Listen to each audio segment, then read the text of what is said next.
Welcome, dear listener, to another long, quiet evening with dulled history. Tonight we are not hurrying anywhere. There are no battles to rush toward, no kings to crown.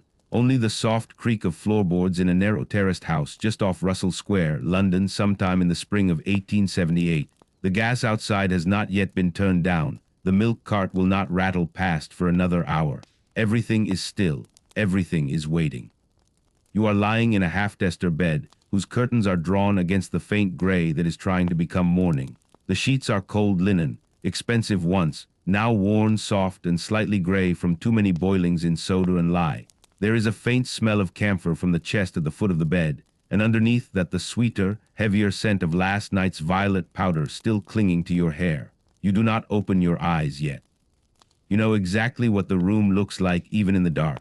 The marble-topped washstand with its blue and white china basin, the looking glass in its gilt frame that always tilts a little to the left, the small mahogany dressing table, crowded with bottles and jars whose labels promise eternal youth in curling Victorian script.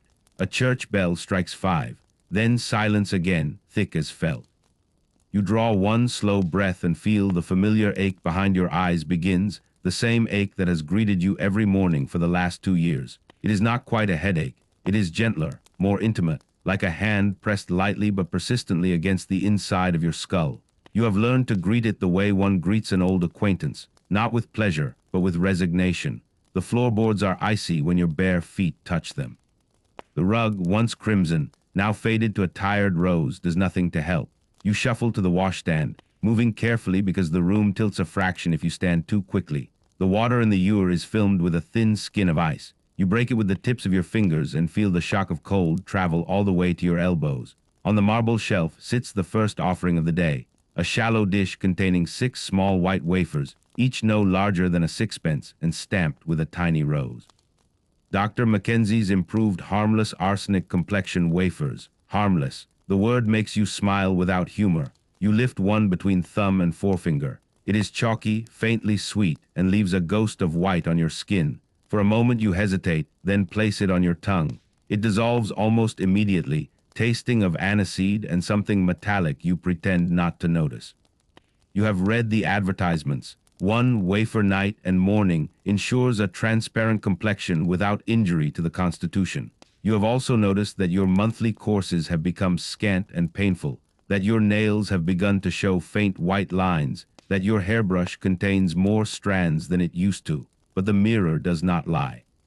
Your skin is whiter than any girl's in your circle, almost translucent at the temples, and when you pinch your cheeks the blood returns slowly, reluctantly, as though even your veins have grown languid and refined. You pour a little water into the basin and add 3 drops of the clear liquid from the bottle labeled Eau de Venus. The label is discreet, the contents are not.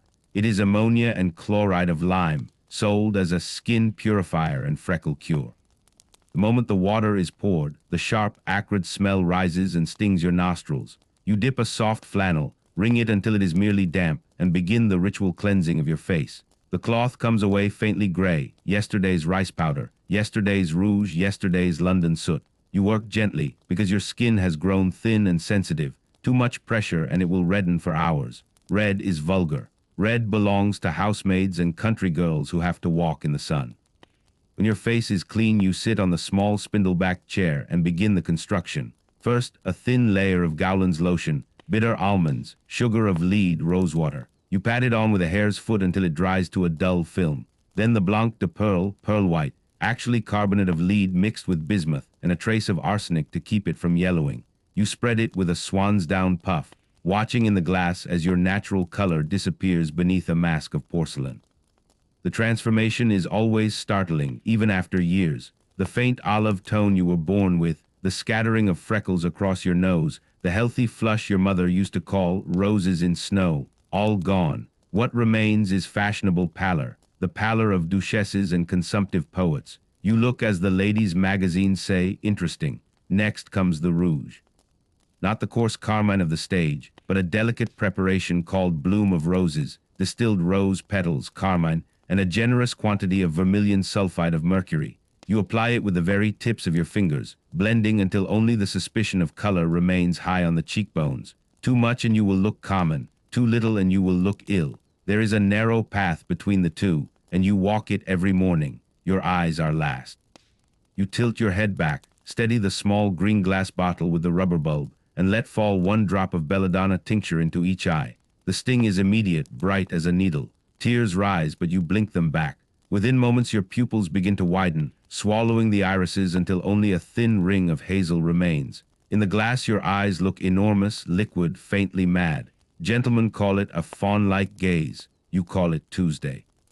The maid taps softly at the door, never entering until summoned, because a lady's toilette is sacred. She brings hot water and lays out your morning gown, a soft dove-gray cashmere with biscuit-colored lace at the throat, while she brushes and coils your hair, still thick, thank heaven, though you have noticed it comes out in handfuls when washed. You swallow the second wafer of the day with a sip of tea. The taste no longer bothers you. You have trained yourself not to taste it. Downstairs, the breakfast room is cold. The fire has not been lit because coal is dear. There is toast, the bread slightly damp from the cellar, a little butter rationed, and a jar of marmalade you do not touch because citrus stings the raw corners of your mouth. You drink weak tea with milk and listen to your husband discuss the price of shares while you feel the familiar flutter beneath your ribs, half hunger, half poison, impossible to tell the difference anymore. Your skin under its layers of lead and arsenic feels tight and cool like porcelain left in the shade. You are beautiful this morning. You are also, though no one in this house will say it aloud, dying by inches. But the mirror approves. The mirror always approves. You rise carefully, because sudden movements make the room sway and glide toward the door. Outside, the London fog is thick and yellow, smelling of coal smoke and horse dung, and something faintly chemical from the Thames. Carriages clatter past. A costermonger cries withered apples. Somewhere a church bell tolls the half-hour. None of it touches you. You are sealed inside your perfect poisonous shell, and for a few more hours the world will call you lovely. The day has properly begun. The breakfast things have been cleared away. Your husband has gone to the city, and the house is quiet except for the distant clatter of the housemaid beating carpets in the area. The morning light, what little manages to struggle through the yellow fog and the Nottingham lace curtains, falls in pale rectangles across the Turkey carpet. It is just past 10 o'clock. The serious business of beauty is about to begin. Your dressing room is small but crowded with the tools of your trade. A threefold mirror stands on the marquetry table so you can see yourself from every angle, an indulgence your mother called vain and your friends call necessary. Around it, in perfect, glittering order, wait the instruments of transformation, a row of 10 cut glass jars with silver tops, each labeled in elegant copperplate: Creme Céleste, Laird's Bloom of Youth, Milk of Roses, Calidor, Olympian Dew. Enamel of the Sphinx, 3 swansdown, puffs the size of small kittens. A hare's foot still wearing a scrap of real fur. 6 badger hair brushes graduated like paintbrushes in an artist's box. A porcelain palette for mixing. A spirit lamp for warming the curling tongs, though your maid will do that downstairs so the smell of singed hair does not linger. And in pride of place, a lacquered Japanese box containing your secret treasure. 12 tiny pots of Mrs. Rachel's magnetic rock dew water enamel, guaranteed to impart the polish of porcelain to the most stubborn complexion. The ingredients are not listed, but you have tasted the faint bitterness when a flake lodges on your lip, and you know it contains bismuth oxychloride, zinc oxide, and enough white lead to kill a horse slowly and decoratively. You sit. The chair is low. Your knees barely fit beneath the table. The looking glass shows you the face you presented at breakfast, already pale, already correct, but not yet perfect. Perfection requires layers. First, you warm a little creme céleste between your palms. It is thick, faintly greasy paste smells of rosewater, and something sharp underneath, the unmistakable tang of corrosive sublimate of mercury. You smooth it over every inch of your face, throat, and the tops of your shoulders that will show above the square neckline of your afternoon gown. It tingles pleasantly, then begins to burn. You ignore the burn. Burning means it is working. While the cream sinks in, you select the foundation. Today you choose Laird's Bloom of Youth, a liquid preparation sold in cobalt blue bottles with a picture of a Greek goddess on the label. You shake it gently, the contents separate into a milky layer floating above a sediment of pure white lead. You pour a teaspoonful into the porcelain palette and thin it with a few drops of distilled water until it is the consistency of cream. Then, with the largest badger brush, you begin to paint. Stroke by stroke, your skin disappears. The faint shadows under your eyes, put there by arsenic and sleeplessness, are obliterated. The faint redness at the sides of your nose, caused by the ammonia wash, is buried. Even the tiny thread veins that have begun to appear on your cheeks vanish beneath the opaque white. You work slowly, because haste produces streaks and streaks are unforgivable. When the first coat is dry to the touch, you apply a second, thinner one, until your face has the matte, flawless surface of a porcelain doll. Now the powder. You take the largest puff and load it with Rowland's Calidor powder, rice starch, carbonate of lead, and a trace of orris root to scent it. You press, never rub, pressing until your face feels encased, until the slightest smile threatens to crack the mask. You powder your neck, your ears, the backs of your hands. You powder until the looking glass shows nothing that could ever have been alive. Rouge next. You have 3 pots, one of carmine cochineal beetles dissolved in ammonia, one of vegetable rouge, sandalwood, and safflower, safer but considered common, and one of vermilion mercury sulfide, the most brilliant and the most dangerous. Today you choose vermilion. With the tip of your little finger, you lift the smallest possible speck and blend it high on the cheekbones, then lower toward the corners of the mouth so the color looks as though it rises from within rather than sits on top. You practice the effect in the mirror, a faint flush, as if you have just come in from a brisk walk or are suffering from a delicate lung complaint. Both are fashionable. Your eyebrows have grown thin lately, another gift from the wafers, so you darken them with a burnt clove held in tongs over the spirit lamp. The smoke stings your eyes, but the line is perfect, high, arched, faintly surprised. You dust them with a trace of bismuth to give them a silvery sheen under gaslight. Lips are simpler. A touch of rose lip salve, beeswax, almond oil, alkanet root, and a whisper of carmine, applied with a camel hair brush. You blot once on a square of rice paper so the color is stained rather than painted. You do not want to look fast. Finally, the eyes. You have already used belladonna this morning, but the effect fades. You add 2 more drops, one in each eye, until your pupils are huge black pools ringed with a thread of hazel. Tears run down your powdered cheeks. You dab them away with a square of lawn handkerchief, careful not to disturb the foundation. Then a thin line of kohl along the upper lashes, lampblack mixed with almond oil and a trace of antimony for shine. You blink slowly, watching the lashes cast spidery shadows on your cheeks. The effect is startling. You look permanently on the verge of swooning, which is exactly the point. You lean back and study the finished work. The woman in the glass is exquisite and unreal. Skin like moonlight on marble, eyes like a startled doe, lips the color of faded rose petals. She is also slightly blue around the mouth, but the powder hides that. She is also trembling very slightly, but no one will notice once you are seated in a carriage with the curtains half drawn. The maid knocks again. Your walking dress has been warmed by the kitchen fire and is ready.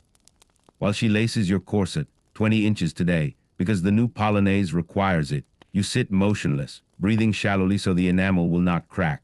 You feel the familiar pressure behind your eyes sharpen into a dull throb, but you have learned to live inside the throb. It is the price. Before you leave the table, you perform one last ritual. You open the lacquered Japanese box and lift out a single sheet of thin rice paper the size of a postage stamp.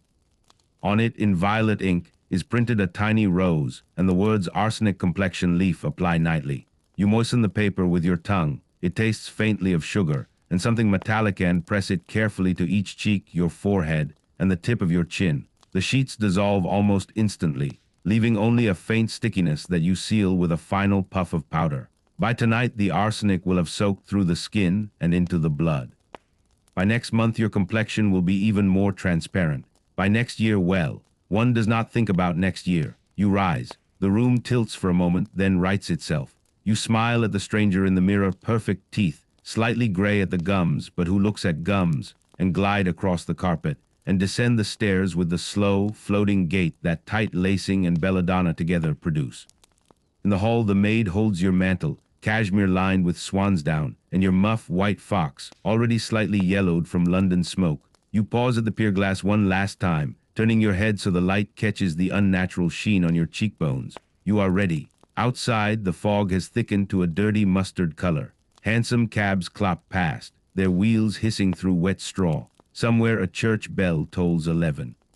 You step into the waiting brougham, settle against the squabs that smell faintly of leather and vomit from last night's opera goers, and close your eyes for a moment while the horse starts forward. The motion of the carriage rocks you gently, like a cradle. Inside your veins, the poisons are already singing their quiet, patient song. The brougham sets you down at the corner of Regent Street and Piccadilly just after 11:30. The fog has lifted a little while you were inside the carriage, but only enough to turn from mustard to a sickly pearl gray. The pavement is crowded with silk top hats, swaying bustles, and the occasional red tunic of a soldier on leave. You step down carefully. The belladonna has made the curbstone seem farther away than it is, and for a moment the world tilts like a ship.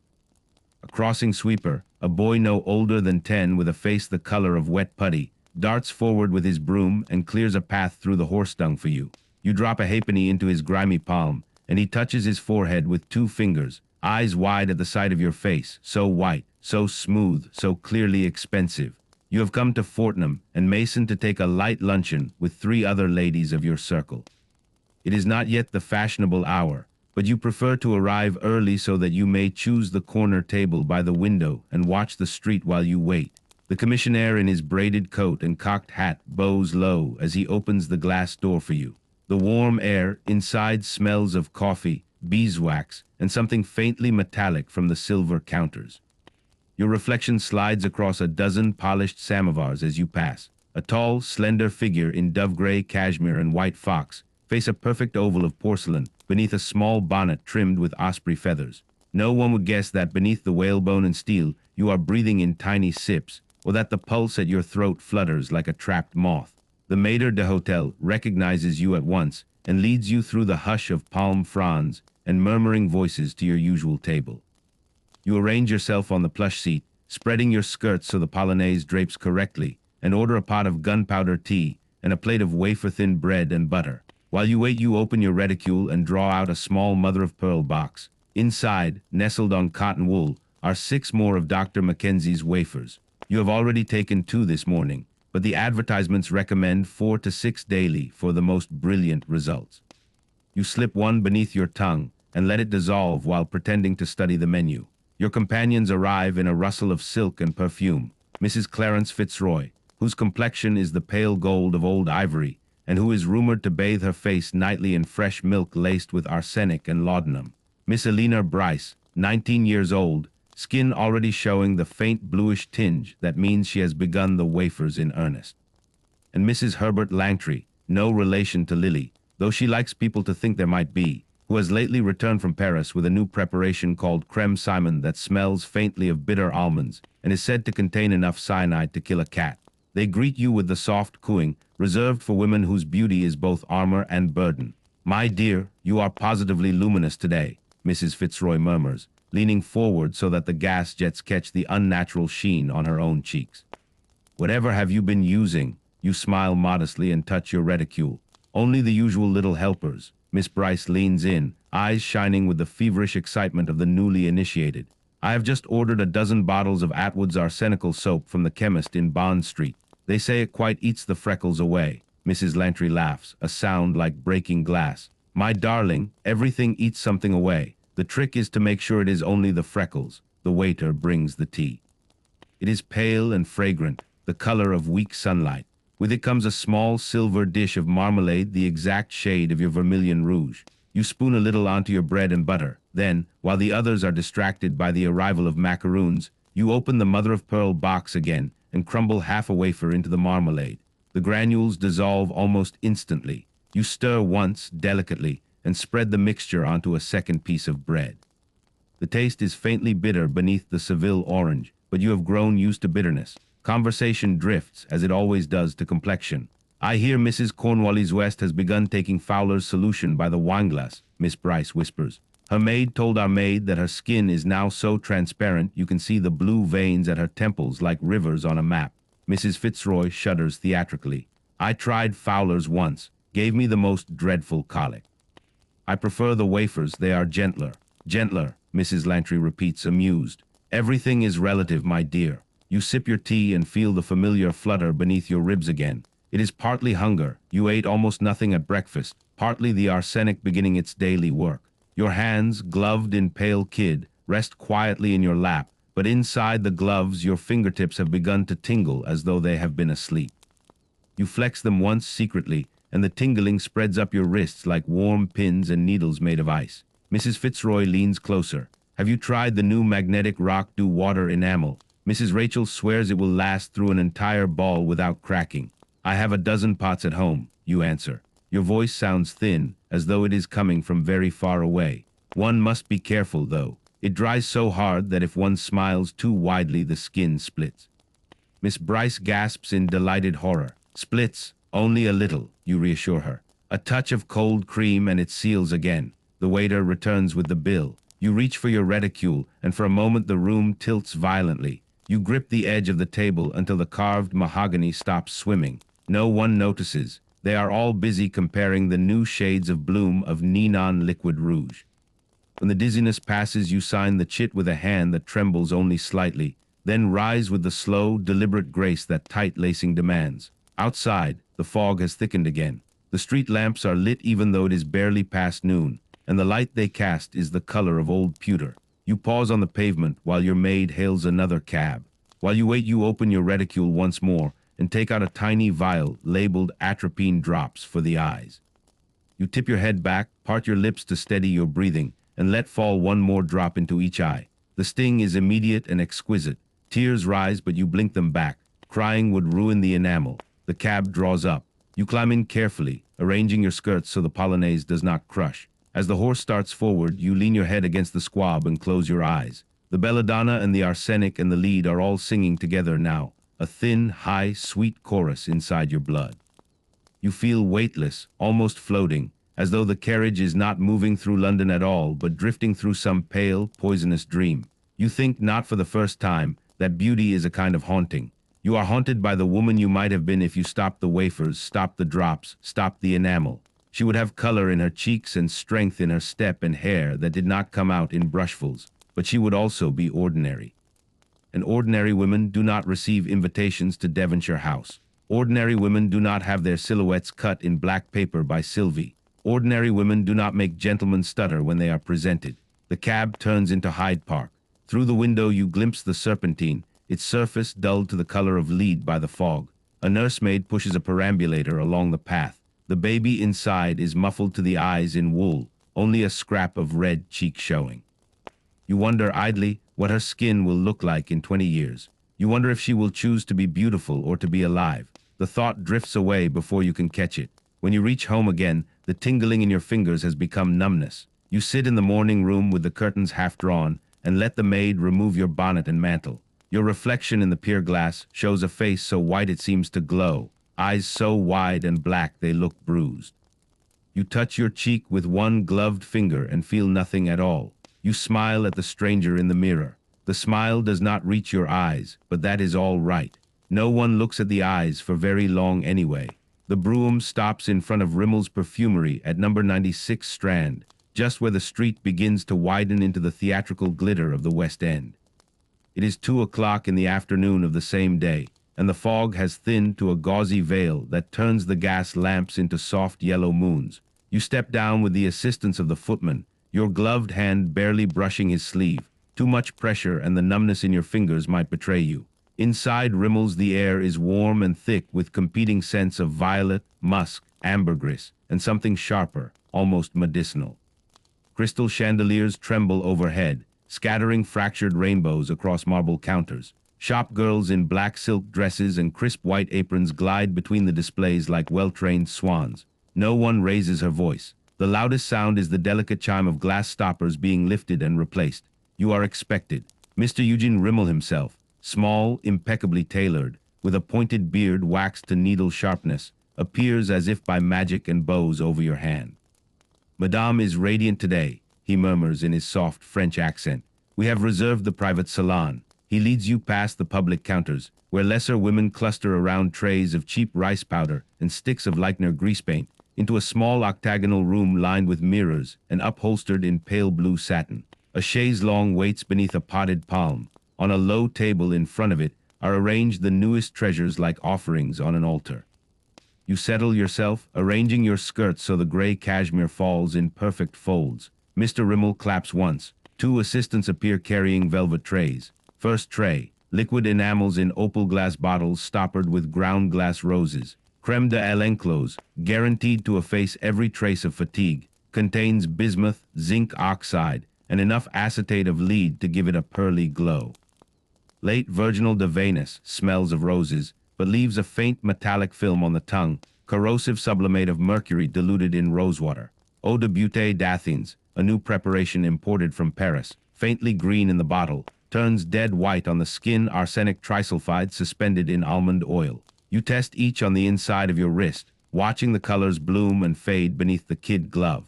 The green one is especially beautiful. It makes your veins disappear entirely. You order 6 bottles, second tray, solid preparations. Perry's arsenical pomade in tiny porcelain pots painted with forget-me-nots. Dr. Gouraud's oriental cream, thick as clotted cream and smelling faintly of bitter almonds. A new product from Vienna called Tocalin, the beautiful end, a waxy white stick that promises to fill wrinkles while you sleep, contains enough white wax and spermaceti to seal the skin like varnish, and enough lead carbonate to ensure you never wake with a single line. You buy them all. Third tray, the luxuries. A single sheet of edible gold leaf so thin it floats when you breathe on it, to be pressed onto the cheekbones before a ball for a moonlit effect. A pair of false eyelashes made from human hair dyed with antimony, to be glued on with gum arabic. A box of Mrs. S.A. Allen's World's Hair Restorer, guaranteed to counteract the unfortunate thinning caused by other preparations, which you purchase with a perfectly straight face. While the assistants wrap your purchases in tissue and silver paper, Mr. Rimmel produces his piece de resistance, a small crystal flask no longer than your little finger, sealed with red wax and tied with a black ribbon. Essence Absolute de Belladonna, he whispers, distilled by myself. 3 drops in each eye will keep the pupils wide until dawn. 5 drops, well, one must be careful. His eyes twinkle. But Madame has experience. You take the flask. It is surprisingly heavy, as though it contains mercury rather than tincture. You pay without asking the price. To ask would be vulgar. From Rimmel's you move on to Atkinson's in Bond Street, then to Peace and Lubin in New Bond Street, then to the Burlington Arcade, where the smaller, more discreet houses sell things that cannot be displayed in ordinary windows. Arsenic complexion, wafers in decorative tins painted with shepherdesses. Bloom of youth in cut-glass atomizers that spray a fine mist of liquid lead directly onto the face. A preparation called Fulnana, flower of flowers, that smells divinely of jasmine and hides a generous dose of cantharides, Spanish fly, to produce that fashionable fever flush. At each stop you buy more. The footman's arms are soon full of beribboned parcels. The broom's interior smells like a perfumer's laboratory exploded. You do not feel the weight. The belladonna has made everything light and far away. The numbness in your hands has spread to your forearms now, but you tell yourself it is only the cold. Your final pilgrimage is to the establishment of Madame Rachel in New Bond Street, the infamous enameler to Her Majesty, who is currently awaiting trial for fraud, but whose shop remains open, because half the peerage would riot if it closed. The windows are draped in black velvet for discretion. Inside, the air is thick with incense and something sweeter, almost sickly. Madame Rachel herself, plump, heavily painted, with a voice like warm treacle, receives you in a back room lit only by a single red lamp. She does not waste words. She simply lifts a small jar of pale green ointment and unscrews the lid. The smell that rises is bitter almonds and decay. Arabian Youth Compound, she says. 1 application will make the skin of a woman of 50 like unto a girl of 15. For you, my dear, it will make you look as though you have never drawn breath. You know the rumors, that it contains arsenic, mercury, and nightshade in proportions that would kill a man in minutes. You also know that the Duchess of Sutherland uses it, and that her portrait by Millet shows skin like alabaster. You buy 3 jars. By the time you emerge, the short winter afternoon is already dying. The street lamps are being lit one by one. Link boys dart between carriages with flaring torches. Your reflection in Madame Rachel's darkened window shows a face so white it seems to float disembodied above the fox fur, eyes 2 huge black holes in a mask of snow. You look, as the penny dreadfuls would say, like a beautiful corpse. You do not feel beautiful. You feel hollow, as though someone has scooped out your insides and replaced them with cold porcelain. The numbness has reached your elbows. Your fingers move slowly like a marionette's, but you smile anyway, because smiling is part of the performance. The footman hands you back into the carriage. The piles of parcels shift and rustle like captive birds. You lean your head against the squab and close your eyes. The belladonna sings its high, sweet song. The arsenic hums along in counterpoint. The lead weighs down your thoughts until they sink like stones in dark water. Somewhere far away you hear the muffled clop of hooves on wet straw, the cry of a muffin man, the distant tolling of a church bell. They are sounds from another world, a world where skin is merely skin, where beauty is not bought by the ounce in poison, where women do not pay for admiration with pieces of their livers and lights. But that world is not yours. You chose this one the first time you dissolved a wafer on your tongue and watched your freckles fade. You chose it again every morning since. The carriage turns toward home. In the gathering dusk, your reflection in the window is almost invisible, just two huge, shining eyes and a mouth the color of dried blood. You look like a ghost who has not yet realized she is dead, and tomorrow you will do it all again. It is 4:30 when the brougham draws up before Mrs. Clarence Fitzroy's house in Belgrave Square. The fog has settled into a steady, soaking mist. Every railing drips, every area step is black and shining. Footmen in plum-colored liveries stand like statues under the portico, breath pluming white in the cold. You pause on the pavement for a moment to steady yourself. The 5 drops of Essence Absolute de Belladonna you added at Madame Rachel's are singing louder now, and the steps seem to rise and fall like gentle waves. The butler takes your card, murmurs your name, and ushers you through the marble hall where hothouse hyacinths droop heavy and purple from Sevres vases. Their scent is almost overpowers the familiar metallic taste at the back of your throat. You ascend the staircase slowly, one gloved hand on the banister, because sudden turns make the walls breathe in and out. On the landing, a pier glass returns your image, skin luminous, almost phosphorescent in the gaslight, eyes so white that the reflection seems to float an inch in front of the mirror. You look, as the society columns like to say, ethereal. You feel like something already half unmoored from its body. The drawing room is crowded but hushed, the particular hush of women who have spent the day being laced, painted, and poisoned into perfection. 30 or 40 ladies recline on sofas and ottomans in shades of pearl, mauve, and palest biscuit, their gowns frothing with lace and ribbon like bowls of whipped cream. The fire is banked high, yet the room is not truly warm. Fashionable pallor is preserved by keeping the temperature just low enough to raise a delicate gooseflesh along the arms. Mrs. Fitzroy rises to greet you with the slow, floating movements of someone whose corset allows only half a lungful at a time.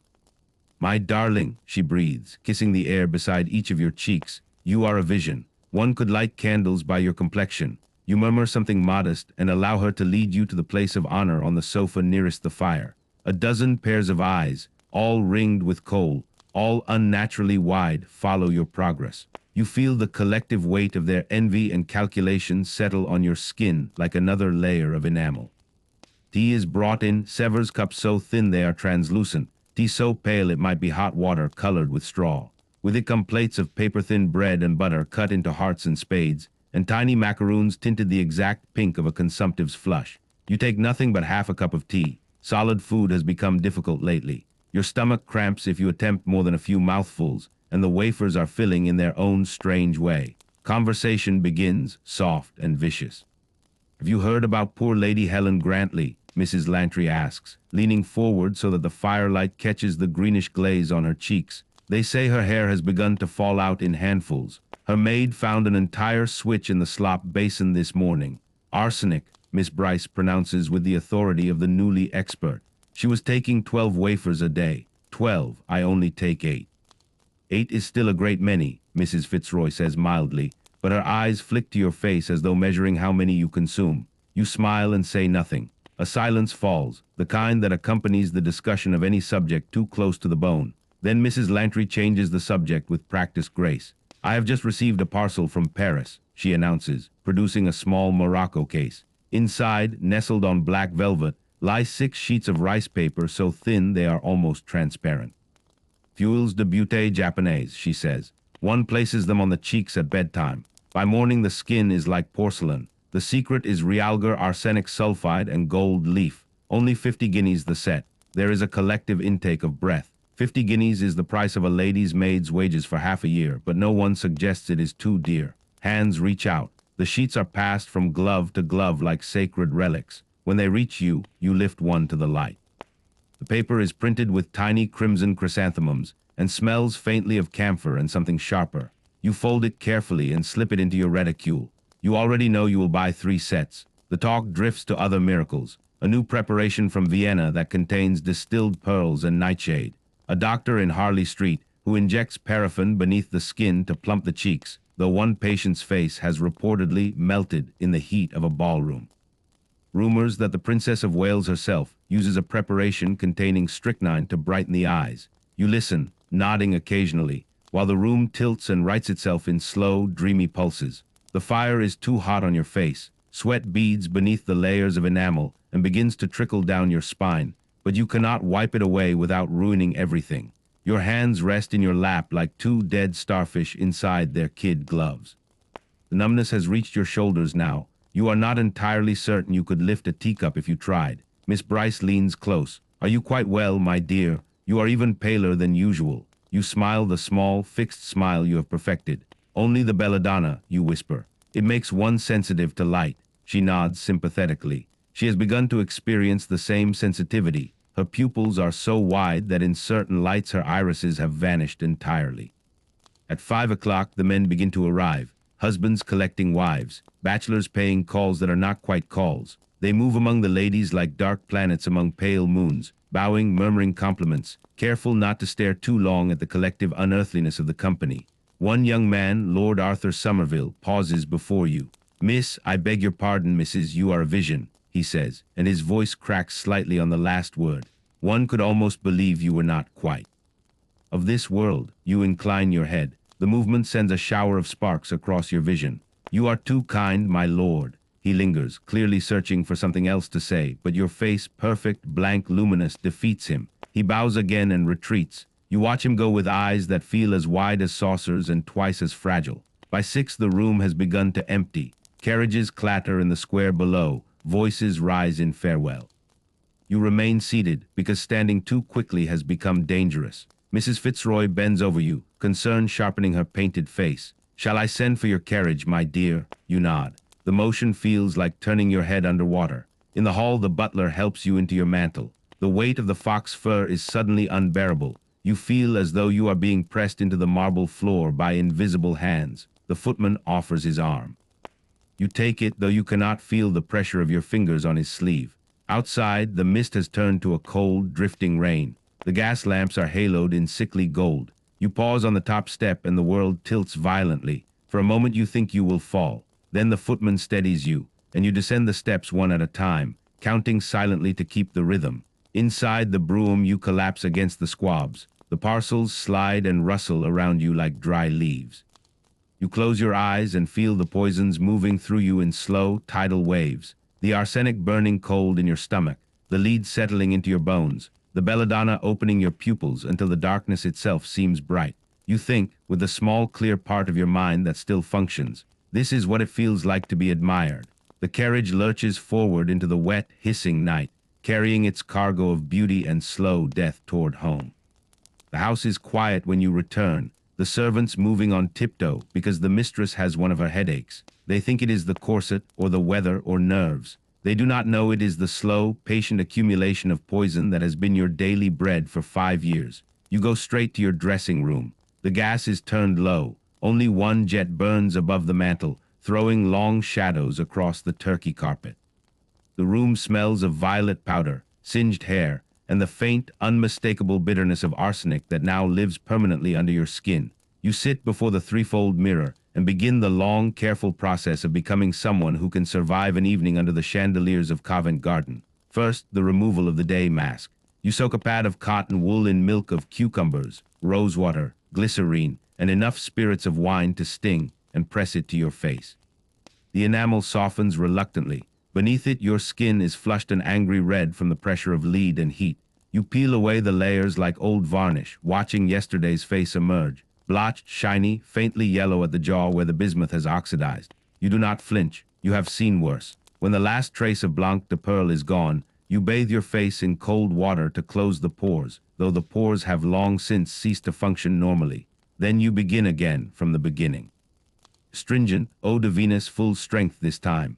The ammonia bites like nettles. Your eyes water, but the tears are clear now. The belladonna has worn off. Foundation. Mrs. Rachel's Arabian Youth Compound, the green ointment that smells of bitter almonds and graves. You spread a thin veil over cheeks, forehead, throat, and the tops of your breasts that will show above the ball gown. It dries to a dull, corpse-like matte. Second, foundation. Tokalin stick, the waxy white preparation from Vienna. You draw it across your skin in long, careful strokes until your face has the smooth, hard gloss of porcelain. A hairline crack appears at the corner of your mouth when you test a smile. You dab it with a fingertip and it seals again. Powder. 3 successive dustings of Roland's Calidor, pressed on with a fresh puff until your face feels encased in plaster. You powder your neck, shoulders, arms, even the insides of your elbows where the skin is thinnest and the blue veins show too clearly. Rouge. Tonight you choose the deepest carmine, almost black in the jar. You blend it high on the cheekbones and along the jaw to sculpt hollows that nature has not yet provided. The effect is dramatic, almost tragic, perfect for the second act of La Traviata. Eyes, fresh belladonna, 6 drops in each eye this time. The sting is immediate and exquisite. Tears stream down your powdered cheeks in perfect rivulets. You let them fall. They will be dabbed away later. While you wait for the pupils to swallow the irises, you line the lids with kohl so thick it feels like velvet. Then a touch of silver powder on the brow bones to catch the gaslight. Lips, rose lip salve mixed with a grain of vermilion, so the color will appear almost black under the chandeliers. You outline them with a squirrel hair brush, exaggerating the cupid's bow until your mouth looks like a wound. Final touch, the Fuils de Beauté Japonaise. You place 1 sheet on each cheek, 1 on the forehead, 1 on the chin. They dissolve instantly, leaving only a faint gold shimmer and the taste of metal at the back of your tongue. You lean back and study the result. The woman in the mirror is magnificent and terrible, skin like moonlit marble, eyes like holes burned in snow, mouth a dark slash in a white mask. She looks as though she has already died and been exquisitely preserved. She is exactly what tonight's audience expects of a woman of fashion. The maid enters with the gown, ivory silk file embroidered with seed pearls and silver thread, cut dangerously low in the back. You stand while she laces you into the evening corset, 18 inches tonight, because the waist must appear to begin just below the breasts. Each tug of the laces drives the air from your lungs in small, soundless gasps. When she is finished, you can feel your heartbeat in your fingertips, rapid and faint as a bird's. The maid fastens the diamond necklace your husband gave you after the stillbirth last year, stones so large they feel cold as ice against your collarbones. Then the earrings, then the tiara, a delicate confection of pearls and trembling diamond briolettes that makes your head ache with its weight. You rise. The room tilts, steadies. You take 1 experimental breath and feel the corset bite. Another. The world narrows to the space between heartbeats.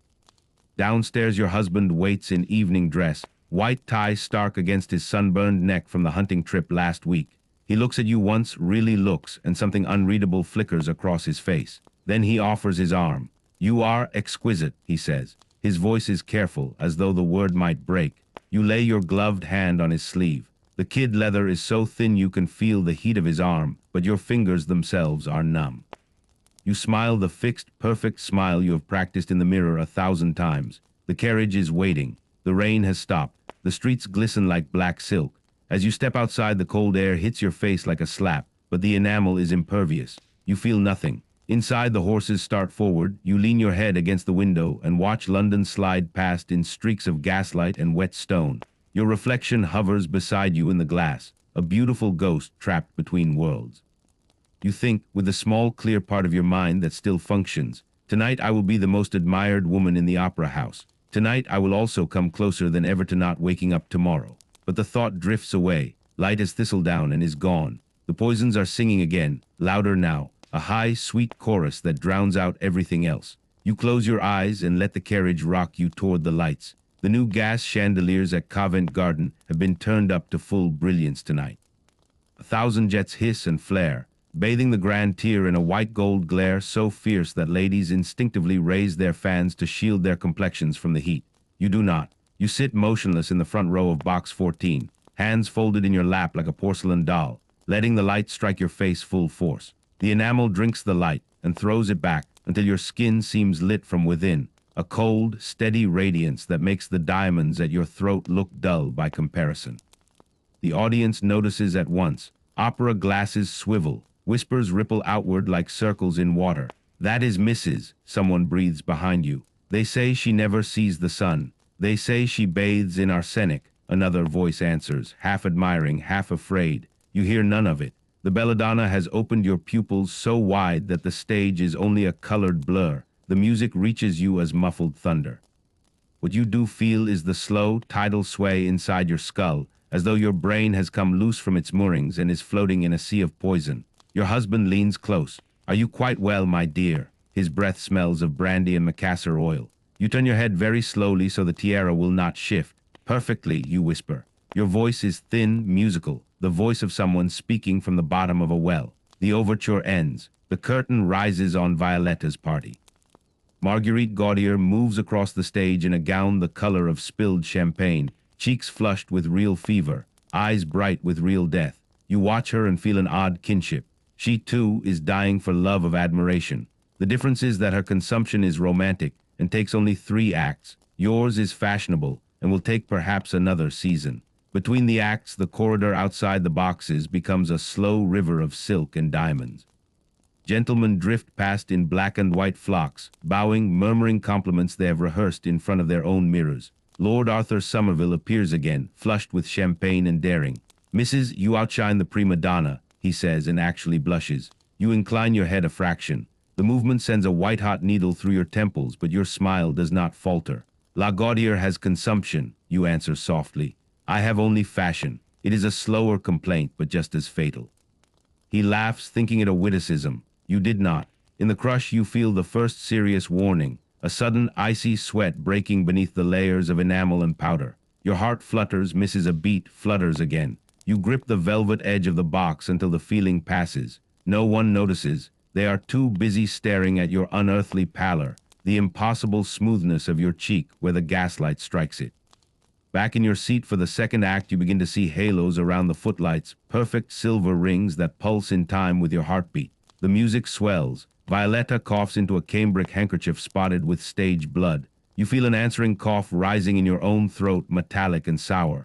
You press your gloved fingers to your lips and taste iron through the kid. Your husband notices this time. "We should leave," he mutters. You shake your head once. To leave now would be to admit defeat, and defeat is uglier than death. The third act. Violetta dies beautifully, of course. The audience weeps in all the right places. You sit dry-eyed because tears would destroy 12 hours of careful poison. When the curtain falls, the applause is thunderous, but it reaches you through cotton wool. You rise with the others, slowly, carefully, as though your bones have turned to glass. In the foyer, the heat is worse. Hundreds of bodies, hundreds of gas jets, the smell of sweat and hothouse flowers, and the particular metallic sweetness that clings to women who have overdosed on belladonna. You pause at the top of the grand staircase, one hand on the marble balustrade. The stairs descend in a white blur. For a moment you cannot remember which way is down. Lord Arthur is suddenly beside you again, offering his arm. "May I escort you to your carriage, Mrs.?" You lay your hand on his sleeve. The kid glove is damp. Beneath it your fingers are swollen and numb. Together you begin the long descent. Each step jars through your spine like a hammer blow. Halfway down your knees buckle. He catches you instinctively. You feel the shock of his warm, living hand through layers of silk and whalebone. "Steady," he says, alarmed now. You smile up at him, the fixed, perfect smile that no longer reaches any part of you that feels. "Only the belladonna," you whisper. It makes the world tilt. He believes you. Everyone always believes you. Outside, the rain has started again, thin and needle-sharp. The commissionaires hold umbrellas like black mushrooms over the exiting crowd. Your brougham is third in line. While you wait, the cold air revives you a little. The halos fade. The ringing in your ears softens. You can almost believe you will survive the night. The footman hands you in. Your husband follows, face tight with something between anger and fear. As the door closes, you hear Lord Arthur's voice, muffled but distinct. "Good God, she looks like a corpse lit by moonlight." The carriage lurches forward. You lean your head against the squab and close your eyes. The poisons have reached their crescendo. Arsenic burning cold in your stomach. Lead weighing your thoughts like stones. Belladonna turning every heartbeat into a drum. You feel yourself lifting, floating above the pain, above the corset, above the whole careful, lethal performance. Your husband's hand touches yours, warm, urgent. "We are going home," he says. "No more of this." You open your eyes. In the swaying lamplight, your reflection in the opposite window is almost transparent. Cheekbones sharp as knife blades, eyes sunken and shining, lips black from the vermilion. You look, finally, exactly like what you are. A woman who has sold her body piece by piece for the privilege of being stared at. You smile at the ghost in the glass. The smile is real this time, small, sad, and utterly clear. Too late, my love, you whisper. And for the first time in years, you are not lying. The carriage rolls on through the wet, hissing night, carrying its cargo of beauty toward whatever dawn is left. The house is dark when the brougham finally stops. Only one gas jet burns in the hall, turned down to a sullen blue. The footman has to half carry you up the steps. Your legs have forgotten how to bear weight. Your husband follows behind, silent, his face a mask of controlled fury and fear. Inside your dressing room, the maid is waiting, eyes wide with alarm. She has seen you return from balls pale before, but never like this. Lips black, eyes so wide the whites show all around the pupils, skin shining with an unnatural, waxy gleam. You wave her away with one swollen hand. Leave us, you whisper. Your voice is a thread. She hesitates, then bobs a curtsy and flees. Your husband closes the door. For a long moment, neither of you speaks. Then he crosses to the mantel and turns up the gas until the room is filled with harsh white light.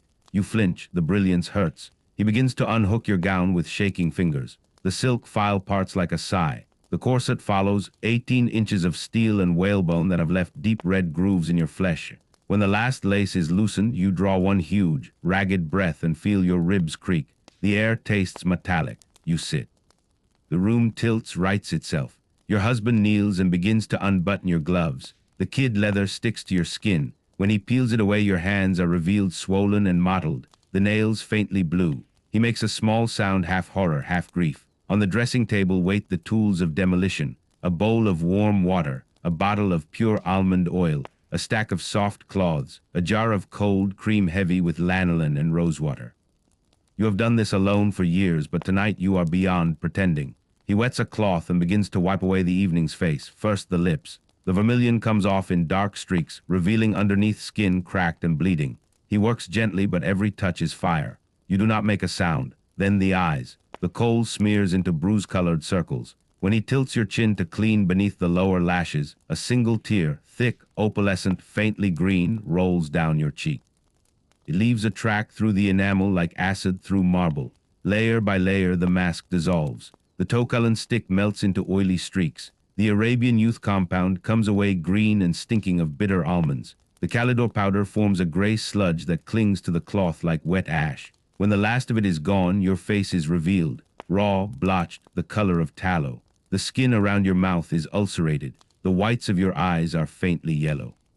Your husband stares as though seeing you for the first time in years. He lifts the tiara from your hair. The weight of it has left a red band across your forehead. When he begins to unpin the coils, handfuls of hair come away with the pins. He stops, horrified, but you shake your head. Continue, you whisper. The maid has left a basin of warm milk on the spirit lamp. You lean forward and plunge your face into it.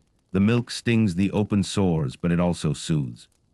You hold your breath until your lungs burn, then surface gasping. Milk runs down your neck and breasts, carrying with it the last flakes of gold leaf from the Japanese sheets. Your husband towels your face with the tenderness of a man handling something already broken. When he is finished, he lifts the hand mirror so you can see. The woman looking back is a stranger, cheeks sunken, lips bloodless, eyes huge, eyes ringed with exhaustion and poison. Your hair, once your pride, hangs in damp, thinning strands. There are bald patches at the temples where the arsenic has done its work most thoroughly. You smile at the ruin. It is the first honest smile of the day. Your husband sets the mirror down and opens the lacquered box on the dressing table. Inside are the remaining wafers, perhaps 30, neatly stacked like communion hosts. Without a word, he carries the box to the fireplace and throws them onto the embers. They flare green, then blue, filling the room with a sweet, sickening smell. You watch the flames and feel nothing, no regret, no relief, only a vast echoing tiredness. He returns and kneels again. Tomorrow, he says, voice rough, we leave London, the country air. You place one swollen finger against his lips. Tomorrow, you answer, I may not wake up. He begins to protest, but you shake your head. The movement costs you. The room spins violently, and you have to grip the edge of the table to keep from falling. He helps you into your nightgown, plain linen, undyed, the fabric harsh against your raw skin. Then he lifts you, you weigh almost nothing now, and carries you to the bed. The sheets have been warmed with a bedpan. The warmth is shocking, almost painful.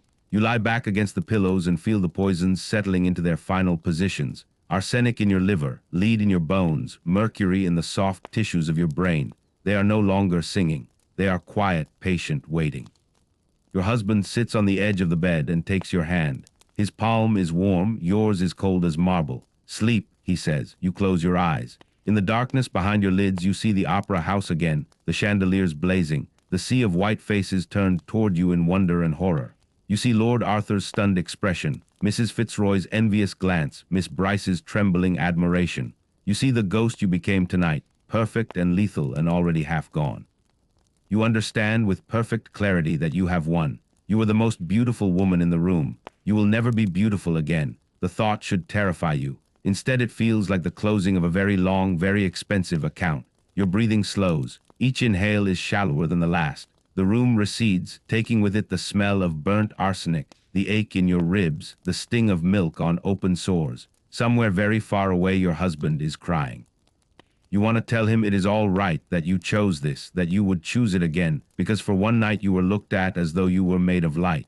But the words will not come. The darkness thickens, velvet and absolute. The last thing you feel is the faint, papery kiss he presses to your forehead, skin against skin, warm against cold, living against dying. Then even that is gone. You do wake. Not fully, not yet, but somewhere between sleeping and waking, between the world and whatever waits beyond it. The room is gray with early light. The gas has been turned out. Only the thin London dawn creeps through the gap in the curtains. It is cold, the fire has gone out in the night, yet you are not cold. You are beyond temperature. You lie very still and listen to the silence. Your body feels distant, as though it belongs to someone else lying beside you. You can catalog its injuries without emotion. The swollen joints, the raw mouth, the hair that has slid from your scalp in soft clumps onto the pillow, the faint metallic taste that never leaves. You feel the poisons settled in their final places like stones in a riverbed, arsenic in the liver, lead in the marrow, mercury threading silver through the brain. They are no longer enemies. They are simply the furniture of your ending. Your husband is asleep in the chair beside the bed, head fallen forward, cravat loosened, one hand still curled as though he had been holding yours until exhaustion took him. His breathing is ragged. He has cried himself empty. You watch him for a long time. He looks older than he did yesterday. There are lines around his eyes you do not remember. You wonder, with mild curiosity, whether he will remarry. Someone healthy. Someone who eats bread without crumbling wafers into it. Someone who can give him the living children he pretended not to grieve for. The thought does not hurt. Nothing hurts anymore. A church bell tolls 6 somewhere across the rooftops. The sound is muffled as though wrapped in wool. You count the strokes automatically, 1, 2, 3, and realize you have lost the strength to lift your hand. Your fingers lie on the counterpane like 5 pale slugs, swollen and useless. You turn your head slowly, because quick movements are impossible now, and look toward the dressing table. The mirror is turned away, but you can see the corner of the lacquered box where the remaining wafers had been. The lid is open, the box is empty. Your husband burned them all. You feel a faint, distant gratitude. The maid taps softly and enters with a tray. Weak tea, a little dry toast, a glass of barley water. She sees that you are awake and almost drops everything. "Ma'am," she whispers, setting the tray down with shaking hands. "Shall I fetch the master? Shall I send for the doctor?" You try to speak. Your tongue is thick, coated with the taste of rust and roses. "No," you manage. The word is barely audible, but it is enough. She hovers, wringing her apron. You close your eyes to dismiss her. When you open them again, she is gone. Time passes in soft gray increments. You drift. Sometimes you are in the opera box again, bathed in white fire. Sometimes you are 12 years old, running barefoot through summer grass, cheeks brown from sun, hair wild and untouched by poison. Sometimes you are simply here, in this bed, watching dust motes turn slowly in a shaft of weak light.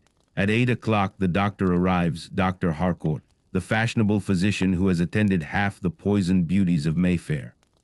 He examines you with professional detachment, listens to your heart, irregular, fluttering, peers into your eyes, pupils still wide from yesterday's belladonna, presses your abdomen and watches you flinch only slightly. "Severe nervous debility," he pronounces, "brought on by overexertion and the injudicious use of stimulants to the optic nerve."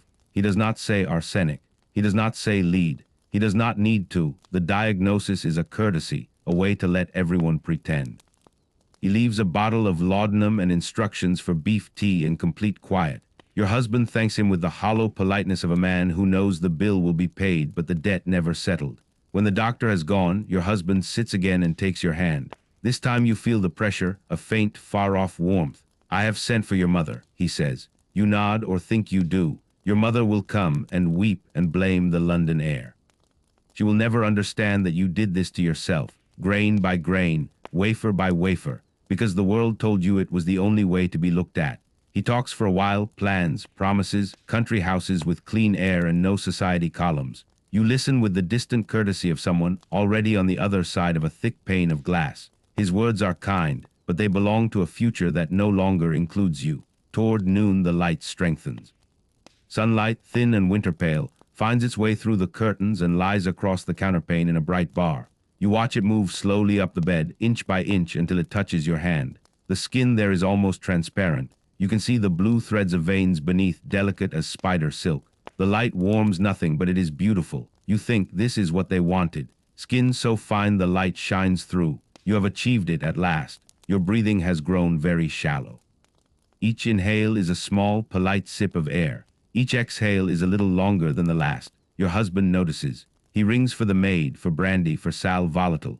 People come and go in a soft rustle of skirts and muffled voices. Someone opens the window a crack. Cold air drifts in, carrying the distant sound of church bells and the smell of wet soot. You watch it all from very far away.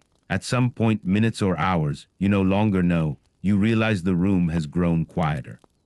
Your husband is kneeling by the bed, head bowed, shoulders shaking. The maid is crying into her apron. Even the canary in its cage has fallen silent. You feel a gentle tug, as though someone has taken your hand and is leading you backward through a door you cannot see. There is no pain. There is only the sense of something vast and quiet opening in front of you. The last clear thought is surprisingly simple. I was beautiful. Then even that drifts away, light as thistledown, and is gone. The sunlight reaches your face. For one brief moment your skin glows, not with poison this time, but with ordinary mortal light. Then the light moves on across the pillow and the room dims. Outside, London continues. Carriages clatter, costermongers cry their wares. Ladies in other houses dissolve their morning wafers in tea and dream of being admired.